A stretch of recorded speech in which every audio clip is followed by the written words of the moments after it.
ଗୋରିକାଉ ଜଙ୍ଗଲର ସବୁ ପକ୍ଷୀ ମାନଙ୍କ ସହ ଝଗଡା କରୁଥିଲା। ସେ ତାର ଘର ଆଗରେ ଛିଡା ହୋଇଥିଲା। ଗୋରି, ତୁ ଏ ଘର ବାହାରେ ଛିଡା ହୋଇ କଣ କରୁଛୁ? ଆସୁନୁ ଖାଦ୍ୟ ସଂଗ୍ରହ ପାଇଁ ଜଙ୍ଗଲକୁ ଯିବା। ହେ ଯା ମ, ମୁଁ ଏଠି ଛିଡା ହେବି। ତୋର କଣ ହେଲା? ମୁଁ ଖାଦ୍ୟ ପାଇଁ ଯିବିନି। ତୁ କିଏ ମତେ କହିବାକୁ କହିଲୁ? ତୁ ଯା ଏଠୁ। ଗୋରି ଠାରୁ ଏମିତି କଥା ଶୁଣି ରାନୁ ସେଠାରୁ ଚାଲିଗଲା ଶୁଆ ପାଖକୁ। ଶୁଆ, ତୁମେ ଏମିତି ମନ ଦୁଃଖ କରିଛ କଣ ପାଇଁ? କଣ କହିବି ରାନୁ, ଏ ଗୋରିକାଉର ହରକତ ଦିନକୁ ଦିନ ବଢିବାରେ ଲାଗିଛି। ସେ କାଲି ଆସି ମୋ ଘରୁ ଖାଦ୍ୟ ଚୋରି କରି ନେଇଯାଇଛି। ହଁ ମିଠୁ ଶୁଆ, ସେ ଗୋରି ମତେ ଏବେ କେତେ କଥା ଶୁଣେଇ ଦେଲା। ଚାଲ ଆମେ ଦୁହେଁ ମିଶି ଗୋରିର ସ୍ୱାମୀ ରାମୁକାଉ ପାଖକୁ ଯିବା। ତାପରେ ସେମାନେ ଦୁହେଁ ମିଶି ରାମୁକାଉ ପାଖକୁ ଗଲେ। ଆରେ ରାମୁ ଭାଇ, ତୁମେ ଟିକେ ତୁମ ସ୍ତ୍ରୀ ଗୋରିକୁ ସମ୍ଭାଳି ରଖ, ନହେଲେ ସେ ଜଙ୍ଗଲର ସମସ୍ତଙ୍କ ଘରୁ ଚୋରି କରିଦବ। ଆଉ ମୋ ଘରୁ ତ କାଲି ଚୋରି କରିଲା। ମୁଁ କହିବାରୁ ସେ ମୋ ସହ ଝଗଡା କଲା। ହଁ ହଁ ରାମୁ ଭାଇ, ସେ ମୋ ସହ ବି ଝଗଡା କରିଛି। ଆରେ ଆଜିକାଲି ତା ସହ ରହିବାଟା ବହୁତ କଷ୍ଟକର ହୋଇଗଲାଣି। ତାକୁ କେତେ ଥର ମୁଁ ମନା କଲାଣି, ହେଲେ ମୋ କଥା ସେ ଟିକେ ବି ଶୁଣି ନାହିଁ। ରାମୁକାଉ ଗୋରି ପାଖକୁ ଗଲା। ଗୋରି, ତୁ କଣ ପାଇଁ ଏମିତି ହଉଛୁ? ତୁ କାଲି ପୁଣି ଯାଇକି ସେ ଶୁଆ ଘରୁ ଖାଦ୍ୟ ଚୋରି କରିଛୁ ନା? ଓହୋ, ସେ ରାନୁକାଉ ତୁମ ସହ କଥା ହେଲେ ମତେ ଜମା ଭଲ ଲାଗୁନି। ମୁଁ ସେଥିପାଇଁ ତା ସହ କଳି କରୁଛି। ତ କଣ ହେଲା, ମୁଁ ସେମିତି କଳି କରିବି। ଆଉ ସେ ଶୁଆ, ସେ ସବୁଦିନ ଭଲ ଭଲ ଖାଦ୍ୟ ଖାଉଛି। ଦିନେ ଅଧେ ଯଦି ମୁଁ ତା ଖାଦ୍ୟ ଚୋରି କରି ଆଣିଲି, କଣ ତାର ସରି ଯାଉଛି କି? ଗୋରି, ତତେ ଯେତେ କହିଲେ ତୁ ସୁଧୁରିବୁନି, ଜାଣିଲୁ? ଦେଖ ଗୋରି, ତୁ ଦିନେ ନା ଦିନେ ମୋ କଥା ଭାବିବୁ, ମୁଁ ଠିକ କହୁଛି କି ଭୁଲ କହୁଛି। ହଁ ହଁ, ଯା ଯା, ମୋର କିଛି ଭାବିବାର ନାହିଁ ହେଲା। ରାମୁକାଉ ସେଠାରୁ ଖାଦ୍ୟ ପାଇଁ ଚାଲିଗଲା। ଗୋରି ସେଠୁ ସିଧା ଗଲା ରାନୁ ଚଢେଇର ପାଖକୁ। ଆଲୋ ହେ, ତୁ କଣ ମୋ ନାଁରେ ମୋ ସ୍ୱାମୀ ଆଗରେ ଚୁଗୁଲି କରିକି କହିଛୁ? ରାନୁ, ଆଉ ଦିନେ ତୁ ଯଦି ମୋ ନାଁରେ କହିଛୁ, ତାହେଲେ ମୁଁ ତୋ ଛୁଆକୁ ଜୀବନରୁ ମାରିଦେବି, ଜାଣିଛୁ?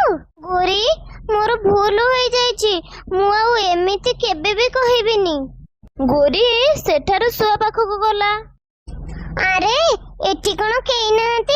ମତେ ଲାଗୁଛି ସେମାନେ ବୋଧେ ଖାଦ୍ୟ ସଂଗ୍ରହ ପାଇଁ ପଳେଇଛନ୍ତି। ଆରେ ବା, ଯାହା ହେଉଛି ଭଲ ହେଇଛି। ଏଇଟା ହିଁ ଠିକ ସମୟ ଏ ଶୁଆର ବସା ଭାଙ୍ଗିବା ପାଇଁ। ଏମିତି କହି ଗୋରି ତା ବସା ଭାଙ୍ଗିଦେଲା। ଆଉ ସେଠୁ ଚାଲିଗଲା। କିଛି ଦୂରରେ ଥାଇ ପାରା ତାକୁ ଦେଖି ସେ ଶୁଆ ପାଖକୁ ଯାଇ ସବୁ କହିଲା।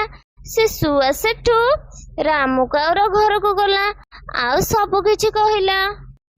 ଗୋରି, ତତେ କହିଥିଲି ନା, ଏ ଜଙ୍ଗଲରେ ସବୁ ପକ୍ଷୀ ମାନେ ଆମର ସାଙ୍ଗ ବୋଲି। ତୁ ପୁଣି ଯାଇ ସେ ଶୁଆ ବସା ଭାଙ୍ଗିଦେଲୁ। ତତେ ଯେତେ ବୁଝେଇଲେ ତୁ ଜମା ବି ବୁଝିବୁନି। ତୁ ଆଉ ଜମା ବି ସୁଧୁରିବୁନି। ହଁ ତ କଣ ହେଲା? ମୁଁ ସେମିତି ତା ବସା ଭାଙ୍ଗିବି ହେଲା। ତୁମର କଣ ହେଲା? ଆଉ ହଁ, ମୁଁ ଏ ଜଙ୍ଗଲର କୌଣସି ପକ୍ଷୀ ମାନଙ୍କୁ ସାଙ୍ଗ ବୋଲି ଭାବିନି। ଏମିତିରେ ମୋର ହରକତ ଯଦି ତୁମକୁ ଭଲ ଲାଗୁନି, ତାହେଲେ ତୁମେ ମୋ ସହ ରୁହନି, ଯାଅ ଚାଲିଯାଅ। କଣ ହେଲା?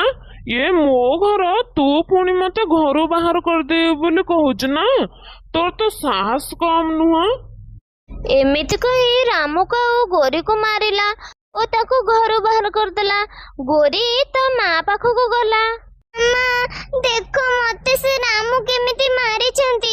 ମୁଁ ଆଉ ତାଙ୍କ ସହ ରହିବିନି। ମୁଁ ଆଜିଠୁ ତୁମ ପାଖରେ ହିଁ ରହିବି। ଶୁଣ ଝିଅ, ସେ କେବେ ବି ତତେ ବିନା ଦୋଷରେ ମାରି ନଥିବେ। ତୋର ଯେମିତି ହେଲେ ବି କିଛି ନା କିଛି ଭୁଲ ଥିବ। ମୁଁ ତତେ ଜନ୍ମ କରିଛି, ମୁଁ ଜାଣିନି ତୁ କଣ ବୋଲି। ଦେଖ ଗୋରି, ସ୍ୱାମୀ ସ୍ତ୍ରୀ ଭିତରେ ଯେତେ ବି ଝଗଡା ହଉନା କାହିଁକି, ସ୍ୱାମୀ ସ୍ତ୍ରୀ ମିଶିକି ରହିଲେ ଭଲ। ଆଉ ତୁ ଆସିଛୁ ଏଠି ରହିବୁ ବୋଲି, ତୁ ତ ଘରକୁ ଯା। ଗୋରି, ତୁ ରାମୁକୁ ବୁଝାଇବୁ, ତୁମେ ଦୁଇ ଜଣ ଭଲରେ ରହିବ। ମା, ତୁ ବି ମତେ ଏମିତି କହିଲୁ, ସେ ରାମୁଙ୍କ ସାଥ ଦେଲୁ। ହଁ, ମୁଁ ଯାଉଛି। ମୁଁ ଏଠି ଜମା ବି ରହିବିନି, କି ସେ ରାମୁ ପାଖରେ ବି ରହିବିନି। ଗୋରି ସେଠାରୁ ତା ସାଙ୍ଗ ମୁନିକାଉ ପାଖକୁ ଗଲା। ଆଉ ତାକୁ ସବୁ କହିଲା। ଗୌରୀ ଦେଖେ, ସ୍ୱାମୀ ସ୍ତ୍ରୀ ଭିତରେ ଏମିତି ଝଗଡା ହୁଏ, ତା ବୋଲି କଣ ଆମେ ଘର ଛାଡିକି ଚାଲି ଆସିବା? ଏଇଟା ଠିକ କଥା ନୁହେଁ ଗୌରୀ। ମୋ ସ୍ୱାମୀ ବି ମତେ ମାରୁଛନ୍ତି, ତା ବୋଲି କଣ ମୁଁ ଘର ଛାଡି ଚାଲି ଯାଇଛି? ହଁ ମୁନି, ମୋର ଭୁଲ ହୋଇଯାଇଛି। ମୁଁ ମୋ ରାମୁକୁ କେତେ ହଇରାଣ କରିଛି ଲୋ। ମୁଁ ଆଉ ଏମିତି କେବେ ବି କରିବିନି। ଏମିତି କହି ସେଉଠୁ ଗୋରୀ ରାମୁ ପାଖକୁ ଗଲା। ରାମୁ, ମୋ ଧନଟା ପରା, ମୋର ଭୁଲ ହୋଇଯାଇଛି। ମୁଁ ଆଉ ଏମିତି ଜଙ୍ଗଲରେ କାହା ଘରୁ ବି ଚୋରି କରିବିନି, ଆଉ କାହାକୁ ବି ହଇରାଣ କରିବିନି। ତୁମକୁ ମଧ୍ୟ ଆଉ ଏମିତି କଟୁ କଥା ଜମା ବି କହିବିନି। ହଉ ହଉ ହେଲା ଗୋରୀ, ତୁ ତ ଭୁଲ ବୁଝିପାରିଲୁ, ସେତିକି ବଡ କଥା। ଆଉ ହଁ, ଏ ଜଙ୍ଗଲରେ ସବୁ ପକ୍ଷୀ ମାନେ ଆମର ସାଙ୍ଗ ବୋଲି ସବୁବେଳେ ଭାବିବୁ, କେବେ ବି କାହାକୁ ପର ବୋଲି ଭାବିବୁନି।